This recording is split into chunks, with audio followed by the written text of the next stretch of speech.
بسم اللہ الرحمن الرحیم۔ امام بخاری ریسرچ اکیڈمی سے شائع ہونے والے ہفت روزہ میگزین الجمعہ 20 شوال 1444 ہجری مطابق 12 مئی 2023 کے مضامین کی ریکارڈنگ پیش خدمت ہے۔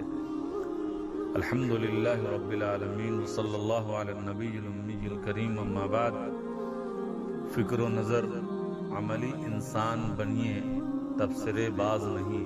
مولانا محمد فرید حبیب ندوی۔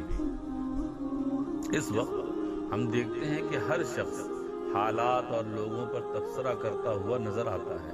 مثلا حالات بہت برے ہیں، قائدین کچھ نہیں کر رہے، امت مسلمہ پر مصائب آ رہے ہیں، علماء بے فکر ہیں، دشمنوں کی سازشیں بہت گہری ہیں، لیکن مسلمان ان سے غافل ہیں۔ اس طرح کے نہ جانے کتنے تبصرے صبح و شام ہمارے کانوں میں پڑتے ہیں۔ عمومی طور پر ان تبصروں کا نشانہ علماء، قائدین اور عام مسلمان ہوتے ہیں، یا پھر دشمنوں کی سازشیں۔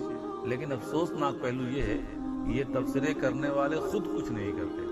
اگر آپ ان سے پوچھیں کہ آپ نے علماء اور قائدین کو خوب کوس لیا، اب آپ بتائیں کہ امت کو مصیبتوں سے باہر لانے کے لیے آپ نے کیا کیا، تو ادھر سے سوائے خاموشی کے کوئی جواب نہ ملے۔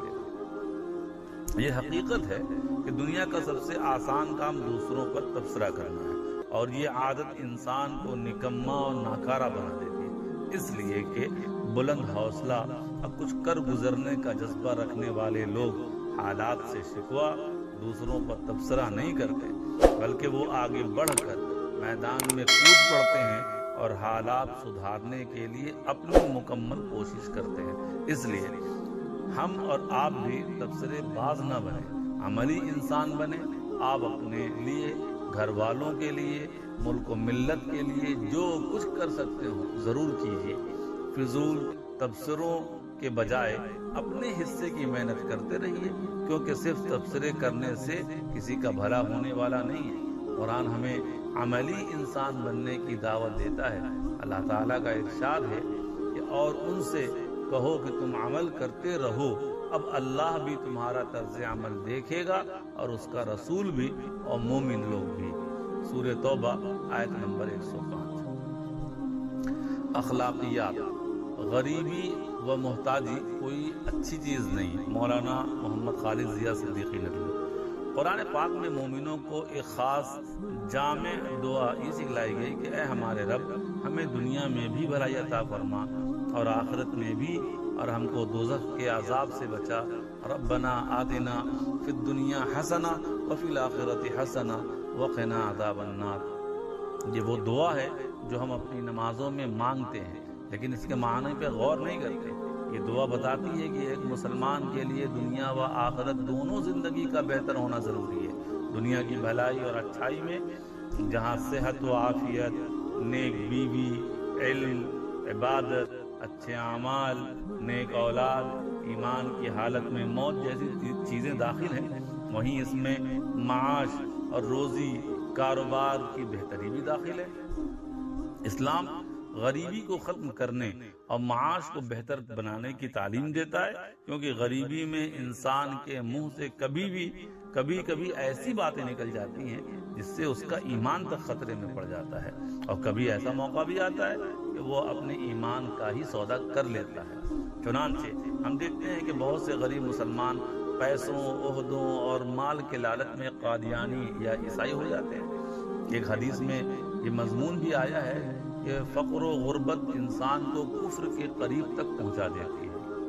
اس لیے نبی کریم صلی اللہ علیہ وسلم یہ دعا مانگا کرتے تھے، اے اللہ، میں کفر اور فقر و فاقہ سے تیری پناہ مانگتا ہوں۔ کنز الاعمال حدیث نمبر 1668۔ یہاں 2-3 باتوں کا سمجھ لینا بہت ضروری ہے تاکہ الجھنوں سے بچا جا سکے۔ جب غریبی و محتاجی کی بات چلتی ہے تو بہت سے لوگ جھٹ سے کہہ دیتے ہیں کہ فقر و محتاجی کوئی بری چیز تھوڑی ہے، یہ تو اللہ کے نبی کی سنت ہے۔ اس سلسلے میں پہلی بات تو یہ یاد رکھنی ہے کہ حضور صلی اللہ علیہ وسلم کا فقر اختیاری تھا، یعنی آپ صلی اللہ علیہ وسلم جس بلند مقام پر فائز تھے اسے دیکھتے ہوئے آپ نے اپنے لیے فقر کو پسند فرمایا، لیکن امت کی کمزوری کو سامنے رکھتے ہوئے اس کے لیے فقر کو پسند نہیں کیا۔ جس روایت میں اللہ کے رسول صلی اللہ علیہ وسلم نے خود اپنے بارے میں فرمایا کہ فقر میرا فخر ہے، تو وہ روایت صحیح نہیں ہے۔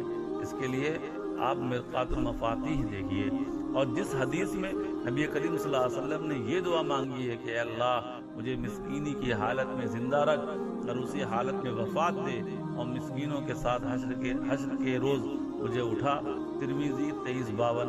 اس حدیث میں مسکین سے مراد فقیر و محتاج نہیں ہے، بلکہ اس سے مراد ایسا شخص ہے جو تواضع والا ہو، جس میں گھمنڈ نہ ہو، جو تکبر نہ کرتا ہو، اور مطلب یہ ہے کہ اے اللہ تو مجھے سرکش بندہ نہ بنا، بلکہ اپنا متواضع، اپنا خاکسار بندہ بنا، اسی حالت میں مجھے موت دے، اسی حالت میں مجھے قیامت کے روز اٹھا۔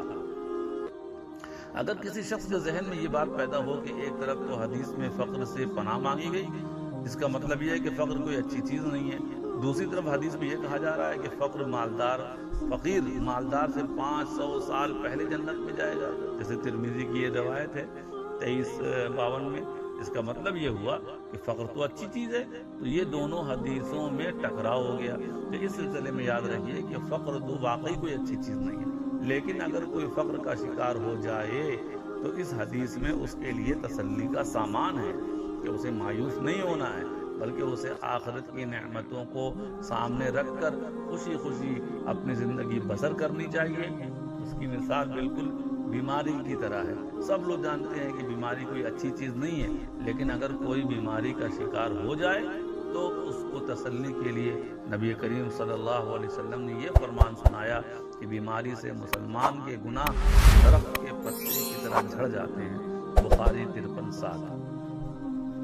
اس لیے اگر کوئی شخص غریبی کا شکار ہو تو اسے اپنے غریبی دور کرنے کی کوشش ضرور کرنی چاہیے، لیکن اس پر اللہ سے شکوہ شکایت نہیں کرنی چاہیے، بلکہ اسے چاہیے کہ اپنی تقدیر پر راضی رہے، اپنے اندر قناعت کی عادت ڈالے اور آخرت کی نعمتوں کو سامنے رکھ کر خوشی خوشی اپنی زندگی بسر کرے۔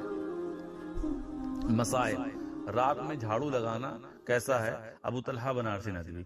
عوام میں یہ بات بہت مشہور ہے کہ رات کے وقت جھاڑو لگانے سے رزق میں کمی ہوتی ہے۔ یہ بات بالکل بے اصل ہے۔ جھاڑو لگانا دن میں بھی جائز ہے، شام یا رات میں بھی جھاڑو لگائی جا سکتی ہے۔ 24 گھنٹے میں سے کسی بھی وقت جھاڑو لگانا شریعت میں منع نہیں ہے۔ یہ سمجھنا کہ رات میں جھاڑو لگانے سے رزق میں کمی ہو جاتی ہے یا کسی بھی طرح کا نقصان ہو سکتا ہے، یہ بالکل وہم ہے، اس کی کوئی حقیقت نہیں۔ ایک مسلمان کو انہی باتوں پر یقین رکھنا چاہیے جو شریعت سے ثابت ہو، وہم کی باتوں سے مکمل طور پر پرہیز کرنا چاہیے۔ السلام علیکم ورحمۃ اللہ وبرکاتہ۔